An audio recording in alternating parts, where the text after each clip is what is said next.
네, 안녕하세요. 박현민 대중문화평론가입니다. 오늘은 지난번에 얘기했던 것처럼 나의 완벽한 비서에 대한 현실 고증을 위해서 그 신선한 소재의 배경이 되었던 서치펌, 헤드헌터의 업무를 가장 정확하게 얘기해 주실 수 있는 서치펌 대표를 모셨습니다. 서치펌 캔디드의 대표고요. 이주환 CEO님입니다. 반갑습니다. 귀한 시간 내주셔서 감사합니다. 초대해주셔서 감사합니다. 저희가 사실 헤드헌터라는 거를 알고는 있었지만 규모가 되게 크게 그려지더라고요. 네. 그래서 그 부분이 신선하기도 했지만 저게 맞아? 저게 진짜 저런 회사가 있어? 라는 물음표가 생겼고 네. 저뿐만 아니라 아마 많은 시청자분들이 재밌게 보면서도 그 회사가 완전 판타지인지 아니면 뭐 어디까지가 팩트인지가 궁금할 것 같아서 이렇게 아주 어렵게 서치해서 모여놨습니다. 네. 간단히 자기소개 좀 부탁드리겠습니다. 네네. 저는 지금, 캔디드라고 하는 스타트업 전문 채용 컨설팅 회사, 저희 이제 동일하게 서치펌인데요. 저희는 채용 컨설팅이라고 좀 부르고 있습니다. 그래서 캔디드라고 하는 서치펌의 대표, 이주환입니다. 그 회사 차리기 전에도 사실은 서치펌 회사에 그쵸? 외국계 있었다고 네. 알고 있는데, 그 회사가 어떤 회사인지랑 지금 그 캔디드 회사에 대해서 조금만 더 설명을 해주실 수 있어요? 네네네. 그럼요. 그 전 회사는 이제 영국계 서치펌이었었고요. 전체 인원들은 한 50명 정도 되는 규모였었고요. 국내 인원만. 맞습니다. 국내 인원만. 그 회사는 글로벌리는 한 80개 국가에 진출을 해 있었고, 지금은 이제 상장 폐지가 됐지만, 당시에는 이제 영국에 상장이 된 회사이기도 했었고요. 전체 이제 컨설턴트, 저희가 말한 이제 헤드헌터로 일했던 인원들은 한 36명 정도 되는 규모였습니다. 와, 엄청 큰 거네요. 그렇지 않나요? 그쵸. 네네. 그러니까 사실 이게 조금 더 큰 규모의 회사들도 있긴 한데, 있나요? 정규직 규모로만 본다라고 했을 때는 큰 규모이죠. 그러면 지금 회사를 차린 지는 이제 만 2년이 되어 갑니다. 그러면 헤드헌터로서의 업무를 한 지는 몇 년 차가 되는 거죠? 이제 6년 차에 접어들고 있어요. 네. 그 이전엔 또 다른 일을 하셨었잖아요. 맞아요. 네. 그래서 좀. 대기업도 다녔고, 네. 기자 역할도 맞아요. 했었고, 잠깐 기자 생활도 그게 했었고요. 쌓여서 이제 헤드헌터 역할을 한 지 6년 차가 네. 됐다. 그리고 지금 헤드헌터 회사를 가지고 있다. 맞습니다. 운영하고 있다? 네. 라고 이해하면 될 것 같습니다. 네. 드라마 나의 완벽한 비서라고 혹시 보셨을까요? 네네. 강지훈 캐릭터가 서치펌 회사를 운영하고 있고, 네. 비슷한 느낌처럼 마치 기존에 이제 서치펌 회사에 다니다가 나와서 자기 회사를 차린 모양새거든요. 그쵸. 네. 그리고 그 드라마 속에서는 국내 1, 2위 기업으로 나와요. 네. 국내 1, 2위 기업이란 게 사실 이제 정해져 있나요? 정말로 뭐 1위다, 2위다 이런 것들이 이제 오픈되어 있는 건 없는 것 같고요. 없죠. 저도 검색해봤는데 안 나오더라고요. 네. 다만 이제 그래도 되게 어떤 회사가 오래 되었구나, 오랫동안 업무하고 있구나 라고 하는 회사들은 몇 군데가 있는 것 같긴 합니다. 그럼 지금 드라마에 나오는 그 정도 규모와 그 정도 어떤 업무를 봤을 때 국내 이 기업처럼 하고 있는 건가요? 인원이 좀 적어 보이던데. 그쵸. 맞아요. 사실 저도 이제 그 포인트가 조금 이제 의아한 포인트이긴 했어요. 그 정도 인원으로 2위는 시장이 좀 큰가 봐요, 그래도? 생각보다. 되기가 조금 어려울 겁니다. 사실 뭐 2위 정도가 된다라고 하게 되면 최소 그래도 컨설턴트 분들이, 헤드헌터 분들이 한 5, 60명 정도는 있어야 될 것 같은데. 저는 그 드라마를 보면서 저렇게 헤드헌터 회사가 크다고? 라는 생각을 했었거든요. 그래요? 반대로. 자기 명함 내밀고 막 서치펌 회사에 누굽니다 이렇게 하면서 그쵸. 하는 경우를 본 적이 없어요. 이 드라마가 판타지가 아닌가라는 생각을 했는데 이거보다 더 큰 회사들이 훨씬 많군요. 그럼요. 훨씬 많진 않지만. 1, 2위라고 하면은 다? 네. 그래도 뭐 한 몇 군데는 손에 꼽을 수 있는 곳들이 있을 것 같고, 방금 말씀하신 것처럼 사실 헤드헌터는 프리랜서로 개인 사업자처럼 업무를 하는 분들이 많아요. 그게 더 비율적으로 훨씬 많습니다. 정확한 통계는 아닌데, 한 95% 그냥. 정도는 아마 그러할 것 같고, 정규직으로서 업무를 하는 분들은 이제 한 5% 정도 밖에 안 될 겁니다. 그럼에도 불구하고 나의 완벽한 비서에 그 규모보다는 큰 회사들이 있다.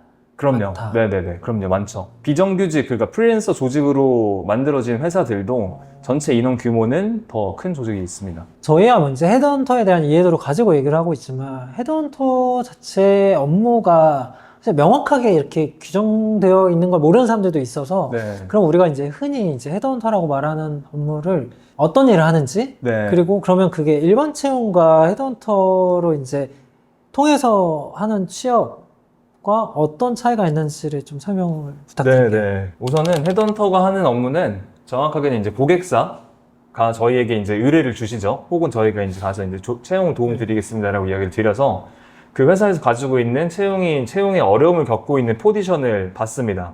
그럼 이제 잡 디스크립션과 함께 그 포지션에 대한 정보를 이해를 하고 나서 후보자를 이제 외부에 서칭을 하거나 아니면은 그 회사가 가지고 있는 데이터베이스에 후보자를 검색을 해서 맞는 분들을 컨택을 하고 연락을 하고 그분에게 설득 작업을 통해서 지원 의사를 받아서 이력서를 보내는 작업으로 이해를 해주시면 좋을 것 같아요. 그러면 그렇게 갑자기 전화하면 약간 잡상인 취급 당하지 않나요? 구직자분들에게. 네. 그럼요. 잡상인 취급을 많이 당하죠. 왜냐면 익숙치 않으니까. 그렇죠. 그럼요. 되게 놀랐던 포인트 중 하나가 그거였어요. 헤드헌터라고 이야기를 하면은 목소리에서 힘이 빠집니다, 갑자기. 비즈니스 매너를 이렇게, 네, 안녕하세요 하다가, 저 누구누구 헤드헌터 누구입니다 라고 하면은, 예. 하는 목소리가 풀리는 게 들리더라고요. 왜냐면 그 사람이 강력한 구직 의사가 있으면 반가울 수 있지만, 그쵸. 그럼에도 불구하고 어렵겠지만, 회사 잘 다니고 있는데, 그쵸. 구직 의사가 있는 사람만 이렇게 섭외하는 건 아니잖아요. 그쵸. 드라마 보니까 이미 잘하고 있는데, 빼오는. 그쵸. 그래서 이제 보니- 헤드헌팅이라고 하는 단어들을 많이 쓰기도 하죠. 네. 그러니까 반갑게 맞이하지 않을 수 있다는 거죠. 그럴 가능성이 의사가 없는데 높죠.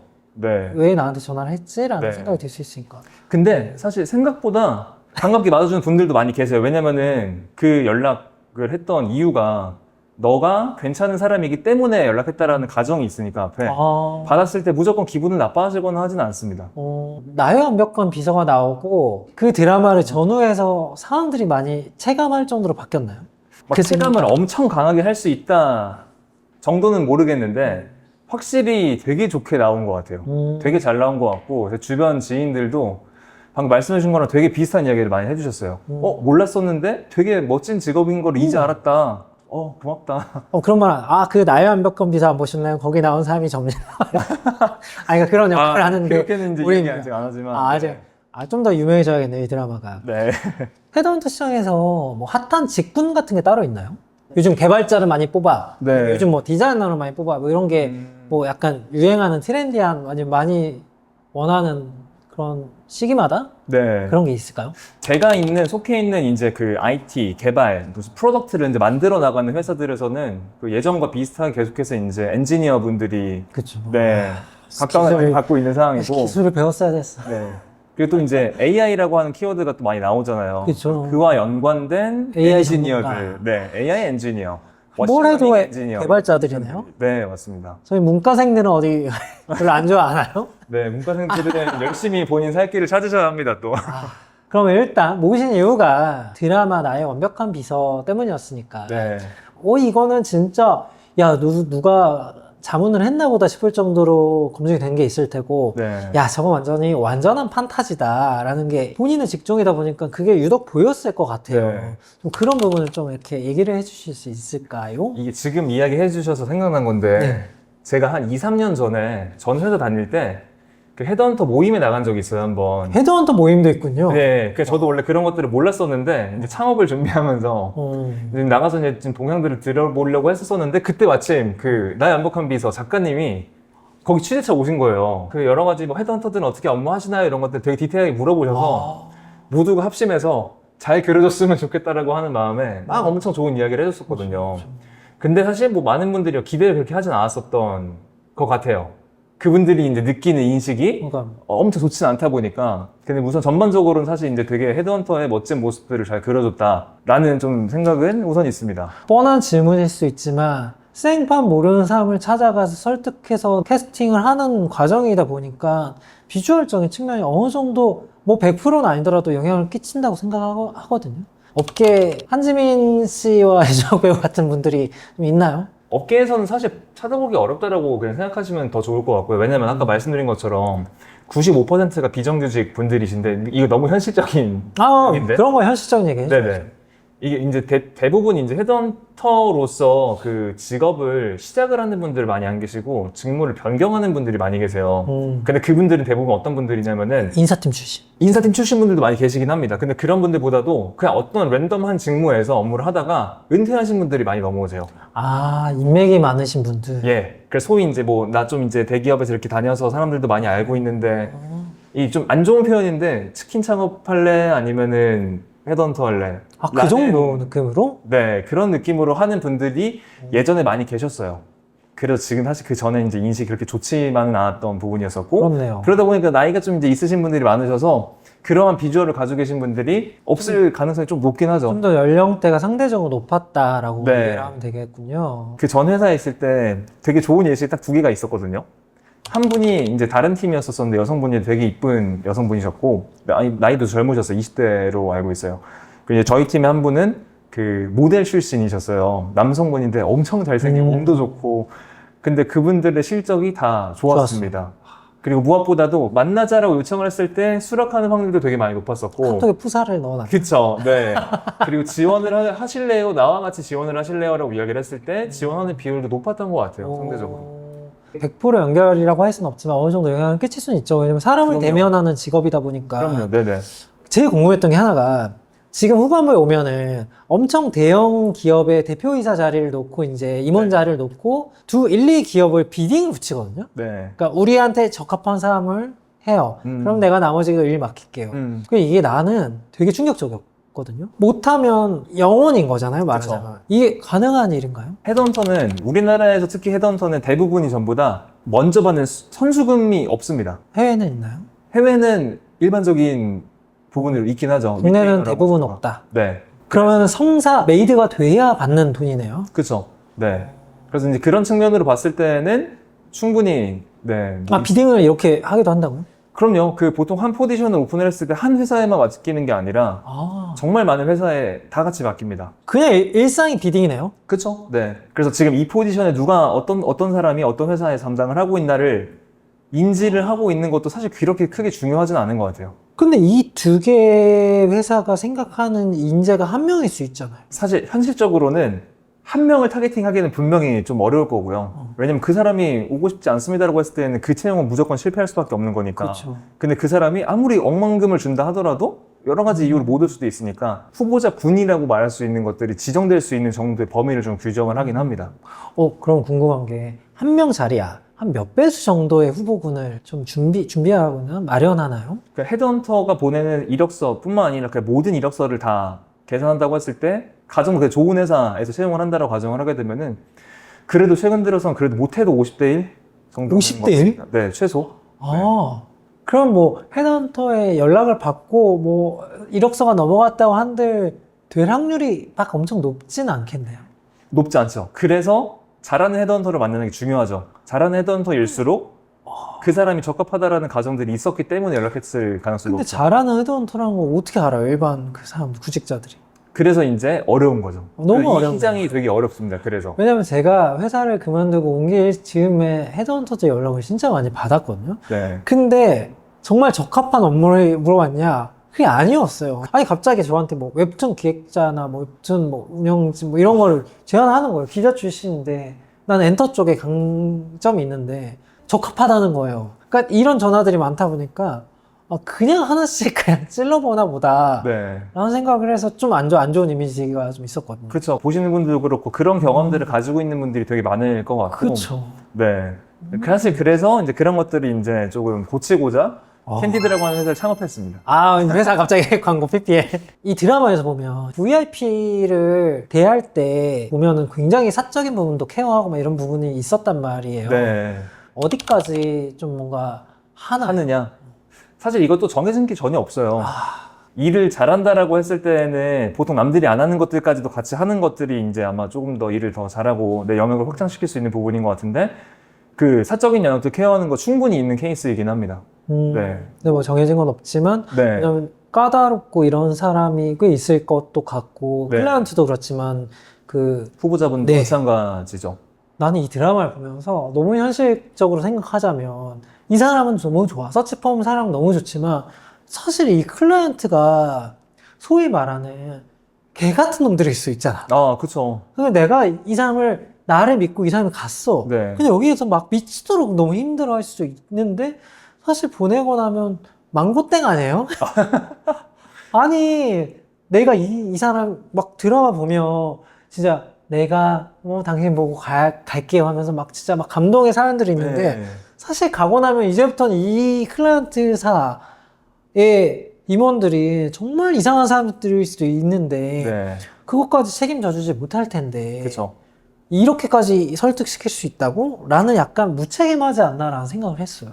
그게 맞는 말이시고 일반적으로도 그렇게 팽배하게 진행이 되고 있는 것 같아서 그래서 이거는 이제 제 생각에는 잘하는 헤드헌터의 기준이라고 좀 이제 이야기를 할 수 있는 부분은 그 기업이 어떤 특성을 지금 가지고 있는지 조직문화 쪽 어떤지 네, 이런 것도 되게 명확하게 이해를 하고 있어야지 그 회사를 들어갔을 때 만족할 만한 후보자 군을 만들 수 있을 거고 후보자를 만났을 때에도 마찬가지로 이 회사에 어떻게 잘 맞는 사람인지를 되게 명확하게 이해할 수 있어야 결론적으로는 그냥 단순히 한 명 요청했으니까 받아가지고 적합한 사람 여기 있습니다가 아니라 양쪽에 대한 니즈를 되게 명확하게 이해를 해서 서로한테 도움이 되는 채용을 도와줘야 하는데 그게 되게 어렵죠. 네.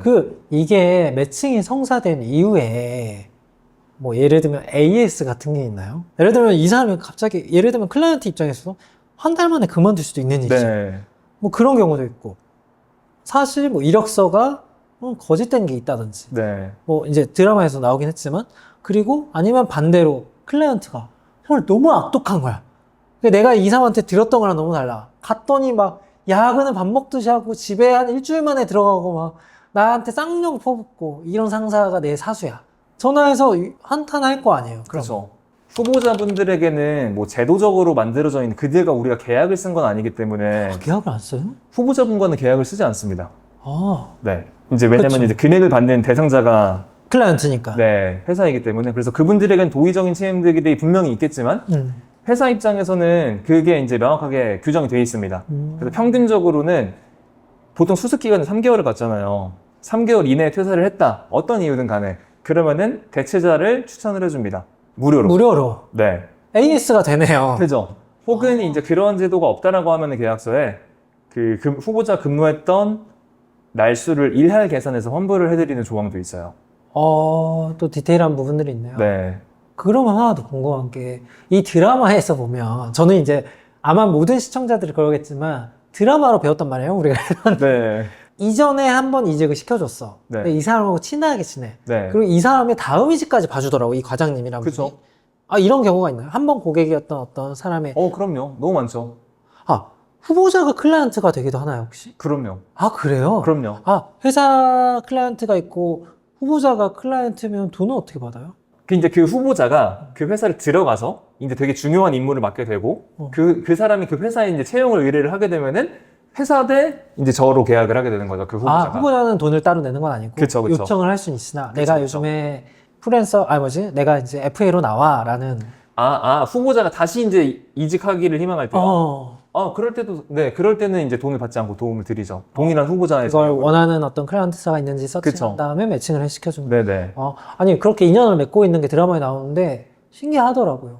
네. 근데 사실 그런 경우들은 좀 종종 있는 것 같습니다. 저 같은 경우에도 저랑 같이 물론 이제 6년밖에 안 됐지만 한 두세 번 정도 이직을 같이 한 분이 더러 계세요. 네.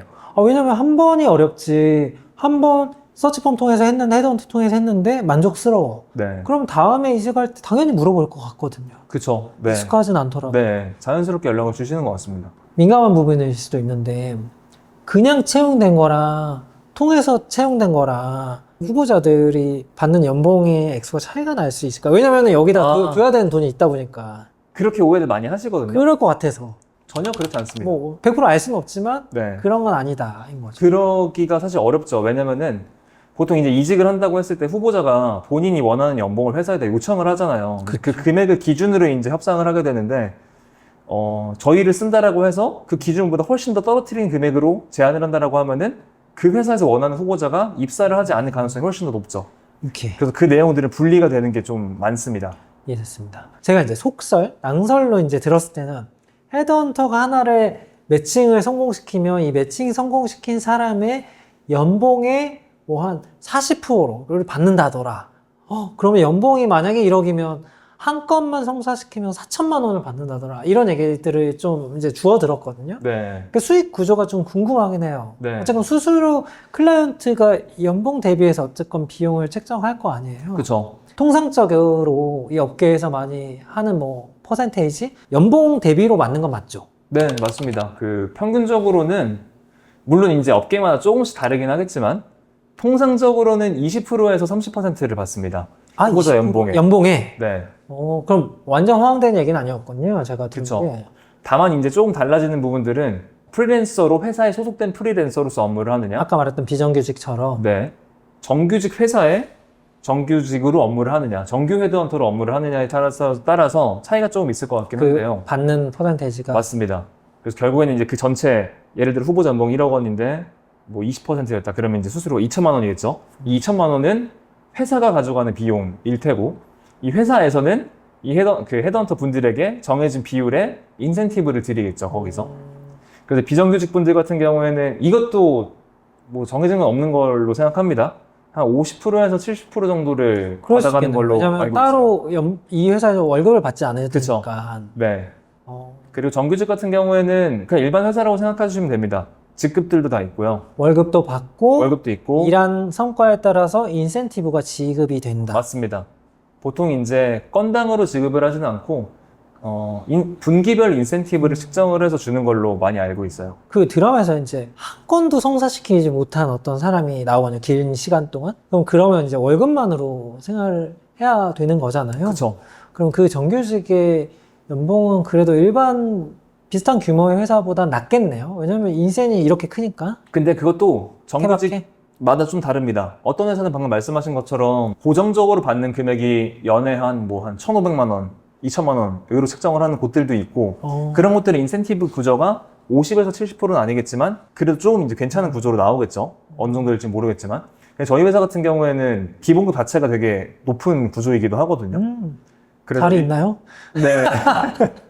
그 다른 이제 일반 뭐 다른 기업들이랑 비교를 해도 더 뭐 낮거나 뭐 그렇지 않은 금액이라서 그래서 인센티브는 정규 펌들도 조금 다를 것 같습니다. 그러면 만약에 잘하는 헤드헌터다. 네. 뭐 정규에 소속돼 있든 외부든 그럼 뭐 번다고 하면 뭐 어느 정도까지 뭐 버는 사람까지 들어보셨어요? 본인 얘기를 뭐 남의 얘기처럼 해도 되고요. 네. 진짜 잘하시는 분들은 한 3억 정도 더 이상도 가져가시는 1년에? 1년에. 다만 이제 되게 현실적으로 봤을 땐 평균적으로 가져가는 금액은 한 4천만 원 정도라고 들었던 것 같습니다. 그게 1년 차? 뭐 아니면 흔한 모든? 네, 그냥 일반 모든 헤드헌터 업무를 하고 있는 헤드헌터 분들의 평균 연봉은 한 4천에서 6천만 원 사이다라고 들었던 것 같아요. 왜냐면 그 전에 대기업을 다녔고 네. 또 기자도 했고 이 직종을 택한 게 어쨌건 뭐 업무적인 것도 있겠지만 비용적인 거를 계산 안 할 수가 없었는데 대기업하고 비교했을 때 지금 좀 더 나은 건가요?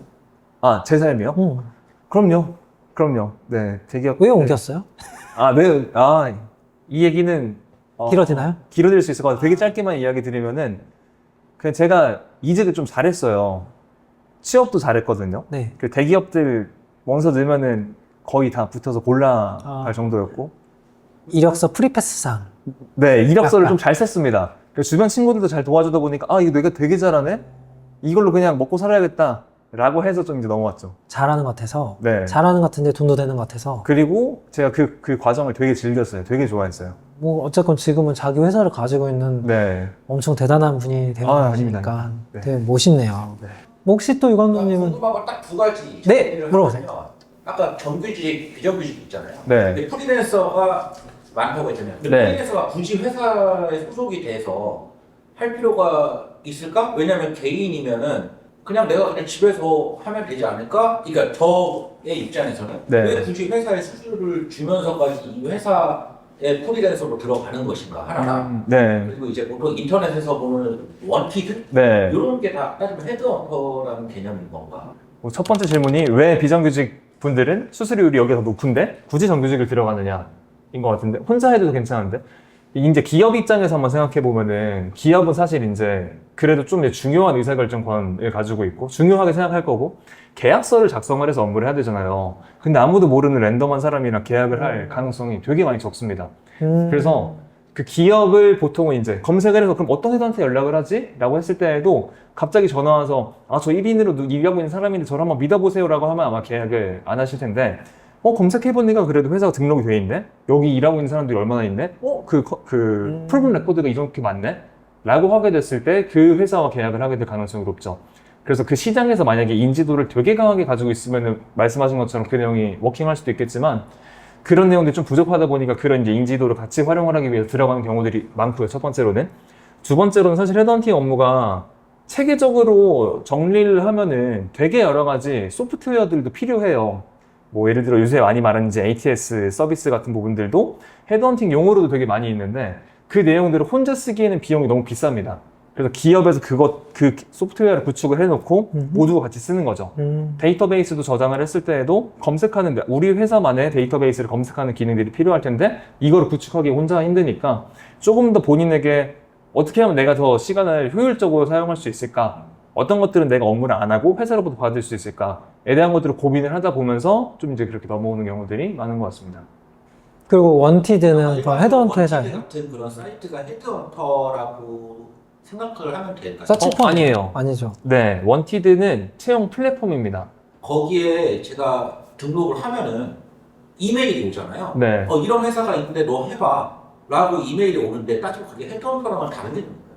사실은 동일한 업무를 하고 있는 게 맞고요. 채용 플랫폼은 헤드헌터들이 하는, 사람이 하는 일을 소프트웨어가 할 수 있도록 자동화시켜 놓은 겁니다. 그래서 이제 원티드라고 하는 내용들은 그 채용 플랫폼이고, 그래서 내가 이력서를 등록을 해놓으면 전제 조건이 필요하죠. 회사도 잡 디스크립션을 올려놓으면 그 전제 조건이 필요하죠. 그럼 자동으로 이제 연락을 주고받거나 좀 쓸 수 있도록 그 기능들을 하나의 이제 플랫폼 안에 이제 넣어 놓은 거죠. 그러면 대표님은 비서가 있나요? 비서요? 아니, 없습니다. 비서 없어요? 네, 없습니다. 네. 비슷한 규모라면서요. 네, 인원 규모만 비슷하지 아직은 합병아리라. 서치- 근데 보면서 그 생각은 했던 것 같아요. 만약에 비서가 있으면 내 생산성이 얼마나 많이 오를 수 있을까를 저도 보면서 되게 생각을 많이 했거든요. 처음에는 굳이 뭐 필요할까를 생각했었는데 드라마를 보다 보니까 그 이준혁 배우가 너무 너무 잘하죠. 완벽해서 저 정도면은 아니 사실 비서인데 헤드헌터 역할도 하더라고요. 그러니까요. 너무 잘하시더라고요. 케어 막 다 해주고. 네. 그러면은 네, 진짜 원하시는 역할을 드리면서 모셔오고 싶은 생각도 들더라고요. 그러고 보니까 연봉 얼마 줄 수 있어요? 이준혁이다. 만약에 진짜 그 네. 가상의 모델의 인물이 있다. 그리고 인사팀이 출신에 막 네. 완전 완벽 이준혁이 그 회사 들어갈 때 연봉 몇 배 받고 갔죠? 2배 받고 들어가고 네. 1.5배였나? 네. 훨씬 더 줬어요. 기존 회사보다. 네. 제가 그분의 연봉이 얼마인지는 모르겠지만 그분 연봉 맞춰서 데려올 것 같아요. 네. 이게 만약에 그분이 이준혁이다. 네. 이거 주세요 하면 줄수 있어요. 1억은 줄 수 그 있을 것 정도의 같아요. 분량이면. 그 정도면? 대기업 인사팀이었는데 네, 줄 수 있을 것 같아요. 물론 이제 다만 전제 조건이 있습니다. 인센티브를 더 가져가는 구조라고 하게 되면은 그게 어려울 수도 있을 것 같긴 한데. 비서는 인센티브가 있는 게 네, 인센티브는 뭐 그냥 그 경영성과급처럼 이제 연도에 한 번씩 주는 그냥 일반 회사에서 주는 금액으로 생각하면은 진짜로 고민해 볼 수 있을 것 같아요. 이준혁 정도면은 1억은 흔쾌히 줄 수 있다. 아니, 흔쾌히까지는 아닌데요. 흔쾌히는 아닙니다. 낮지 마. 네, 아니 감독들은 네. 항상 저래. 사실 아까 이제 연봉 얘기를 했지만 네. 궁극적으로 이런 직업을 갖고 싶어하는 사람도 나는 있을 거라고 생각하거든. 이 드라마를 네. 보고도 저렇게 일하는 거 난 너무 매력 있게 일을 하더라고. 네. 사람들한테 접근하고 하는 게. 그러면 헤드헌터로서 서치펌에 들어오기에 가장 적합한 인재 역량이 어떤 게 중요한지, 그리고 그걸 준비하는 이들이 있다면 또 그런 거를 뭘 하면 좋겠다라는 걸 조언을 이제 뽑는 사람 입장이니까 네. 하면 제가- 가장 좋을 것 같아요. 진짜 그 헤드헌터는 어떤 사람이 잘하나라는 거를 진짜 농담이 아니라 한 4년 넘게 고민을 하고 있어요, 계속. 지금도 고민을 하고 있는데, 최근에 조금 정립된 게 있습니다. 두 가지, 너무 당연하게 두 가지인데, 가장 중요한 거는 결국에는 사람을 대하는 설득의 과정들이 중요하다 보니까 커뮤니케이션 능력이 되게 많이 중요한 것 같고요. 근데 이게 커뮤니케이션을 잘한다라고 했을 때 보통 이제 얘기하는 거는 뭐 성향이 E라서 재밌고 막 왁자지껄하고 막 이게 아니라, 그러니까 이 사람을 봤을 때 이 사람은 성향적으로 되게 차분하고 조용한 사람이다. 논리적으로 접근을 해서 이 사람한테 대화를 하게 되면 설득이 잘 될 것 같아. 이 사람은 뛰어난 사람이긴 하지만 막 기분파예요. 완전 감정적이고 그냥 막 시원하게 한 사람이다. 그럼 그런 내용들을 캐치를 해서 접근할 수 있는 센스와 커뮤니케이션이 되게 중요하다. 기본적으로는. 그리고 그러한 센스들이 되게 중요한데, 그 정도 그 능력을 가지고 있으면 헤드헌터로 들어왔을 때 최소한 아까 말씀드렸던 평균 이상의 연봉은 무조건 가져가실 수 있을 거라고 생각해요. 근데 이제 아까 말씀드렸던 3억 막 그 이상의 연봉을 가져가려고 하게 되면은 이게 되게 아이러니하게 생각하실 수도 있는데 되게 분석적인 능력이 필요합니다. 이 분석이라고 하게 되면은 진짜 그냥 소위 말하는 그 지능적인 똑똑함과 학습 능력이 되게 중요한데, 아까 기업이 어떤 사람들을 지금 채용을 하고 있는가 그리고 이 기업은 이 시장에서 어떠한 현재 상황은 어떠한가 이런 것들을 본인 스스로 좀 분석하고 판단할 수가 있어야 되고요. 그리고 정말 잘하는 사람들은 그 내용들을 그 기업 분석 리포트 같은 것들을 따로 만듭니다. 정리해서 만들고 그 사람을 설득할 수 있는 되게 명확한 근거 자료를 가져오고 후보자를 만났을 때에도 너의 현재 커리어 상황이 지금 이 정도인데 어떤 부분들 빈 공간을 채우게 되면 이렇게 올라갈 수 있다는 것들을 근거에 맞춰서 설득할 수 있는. 그래서 이거는 마지막으로 너무 여담인데 완벽한 인지. 네, 너무 완벽하죠. 여담인데 예전에 이제 그 북미에서는 헤드헌터 분들 중에서 IB 출신들이 꽤 많았다고 해요. 그 인베스트먼트 뱅킹 출신들이, 뱅커들이. 그래서 왜 그랬을까를 보게 되니까 이 회사를 설명을 할 때 예를 들어 코카콜라라고 하는 회사 누구나 다 알잖아요. 근데 이 회사를 지금 가실래요라고 하게 되면은 자기가 알고 있는 근거로는 안 가요. 어차피 다 이미 컸는데 가서 뭐가 있어요. 네. 그 이면에 숨겨져 있는 사실 지금 경제 상황에 따라서 지금 사람들의 동향 자체가 원래 콜라라고 하는 것들을 좋아하지 않았었는데 제로 콜라라고 하는 것들의 키워드가 나오게 되면서 이 흐름이 엄청나게 빠르게 올라갈 수 있다. 이런 것들을 선도적으로 제시할 수 있다라고 하면은 훨씬 더 그 사람을 설득할 수가 있는 근거로 쓸 수가 있죠. 그런 것까지 볼 수 있는 사람들이 중요하다. 전제 조건은 커뮤니케이션 능력, 센스, 두 번째로는 좀 이제 지식적인 능력. 뭐 이제 마무리하려고 하는데 네. 완벽한 비서 아까 보면서 업계 그 바뀐 거 체감 얘기를 물어보기도 했는데 이게 아직 진행형인 드라마거든요. 네. 보시고 계셨다니까 어떻게 잘 마무리 어떻게 되면 좋을 것 같아요, 이 드라마. 어떻게 될 것 같습니까? 예측 좀 해주세요. 이제 바라는 부분은 1등과 2등이 지금 경쟁하는데 1등은 맞아요. 조금 이제 안 좋은 방식으로 헤드헌팅을 하고 맞아요. 2등 이제 한지민 씨는 되게 이제 그럼에도 불구하고 정론을 가치를 지키는. 근데 이게 되게 안타까운 이야기긴 하지만 사실 그 1등 기업처럼 업무하는 헤드헌터들이 되게 많아요. 어떤가요? 캔디드는? 캔디드는 그렇지 피플즈 같은 곳인가요? 피플즈를 지향해서 탄생한 회사입니다. 확실하게 얘기해 주세요. 네. 저희는 진짜로 그 되게 이 내용 너무 좀 이제 고리타분 아니에요. 아니, 뭐. 저는 이제 의사결정할 때 가장 궁극적인 가치와 생각이 있는데 진짜로 후보자를 위해서 업무를 하고 있는지 진짜로 고객사를 위해서 업무를 하고 있는지를 대입을 해서 본인이 거기에 맞는 결과면은 그렇게 행동해라라고 이야기를 하거든요. 1위 업체로 나오는 커리어 웨이처럼 일을 하는 헤드헌터가 많다는 거가 되게 서글픈 것 같네요. 그렇죠. 되게 서글프죠. 그리고 실제로 되게 그렇지 않은 분들도 당연하게 엄청 많으시거든요. 그래서 이제 제가 바라는 결론은 뭐 너무 당연하겠지만 클리셰적인 부분이겠지만 이제 2등이 그런 가치들을 지키면서 1등으로 올라가면서 마무리되는 게